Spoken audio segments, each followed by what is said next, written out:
আমি সর্বপ্রথম স্মরণ করি সর্বকালের সর্বশ্রেষ্ঠ বাঙালি, বাঙালির সর্বশ্রেষ্ঠ সন্তান, স্বাধীনতার ঘোষক, বহু গণতন্ত্র দলীয় রূপকার শহীদ প্রেসিডেন্ট জিয়াউর রহমানকে।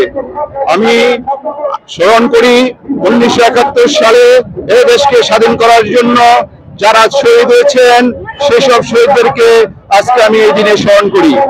বন্ধুরা আমার, আপনারা জানেন স্বৈরাচার আওয়ামী লীগ সরকার তারা এদেশ থেকে পালিয়ে গিয়েছে, কিন্তু এদেশের প্রেতাত্মারা এখনো বেঁচে আছে। তারা কিছুদিন পর পর হুঙ্কার দেয়, তারা এদেশে দেশকে বিশৃঙ্খলা সৃষ্টি করার জন্য, এই দেশকে করার জন্য তারা একের পর এক অশান্তি করার জন্য, মিটিং মিছিল করার জন্য প্রস্তুতি নিচ্ছে। আমাদের ঢাকা 17 মাটি ও মানুষের নেতা জনাব জামাল কামাল মোল্লার নেতৃত্বে আজকে এই ফ্যাসিবাদ আওয়ামী লীগ সরকারের বিরুদ্ধে স্লোগান দেওয়ার জন্য, প্রতিবাদ করার জন্য আজকে আমরা রাস্তায় নেমে এসেছি।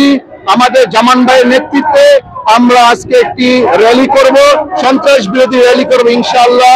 আপনারা জানেন বিগত কেসি সরকার আমাদের উপরে কিভাবে নির্যাতন জুলুম চালিয়েছিল, তারা কিভাবে আমাদেরকে একের পরে মিথ্যা অন্যায় ভাবে মামলা দিয়েছিল। সেই মামলায় আমরা কারা নির্যাতিত হয়েছিলাম। আমাদের নেতা জামান ভাই তিনি দীর্ঘদিন কারাবাস করেছিলেন। আমাদের জামান ভাইয়ের নেতৃত্বে আজকে একটি শান্তিপূর্ণ র্যালি হবে। আমরা এই শান্তিপূর্ণ র্যালির মাধ্যমে দেশবাসীকে জানিয়ে দিতে চাই, আমরা জাতীয়বাদী দল বাংলাদেশ বিএনপি এখনো রাজপথে আছে, থাকবে। আগামী দিনে এই বিএনপি নেতৃত্বে ইনশাআল্লাহ একটা সরকার গঠন হবে। সেই সরকারের মাধ্যমে এই দেশ পরিচালনা করবে আমাদের অ্যাক্টিং চেয়ারম্যান জনাব তারেক রহমান সাহেব।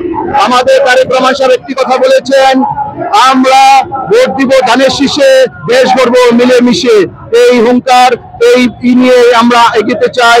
আমরা সবাইকে আহ্বান জানাবো আগামী জাতীয় নির্বাচনে আমরা যেন ধানের শীষে ভোট দেই, ধানের শীষকে ভোট দিয়ে বাংলাদেশ জাতীয়বাদী দল বিএনপি কে সরকার গঠন করার জন্য আমরা সহযোগিতা করব।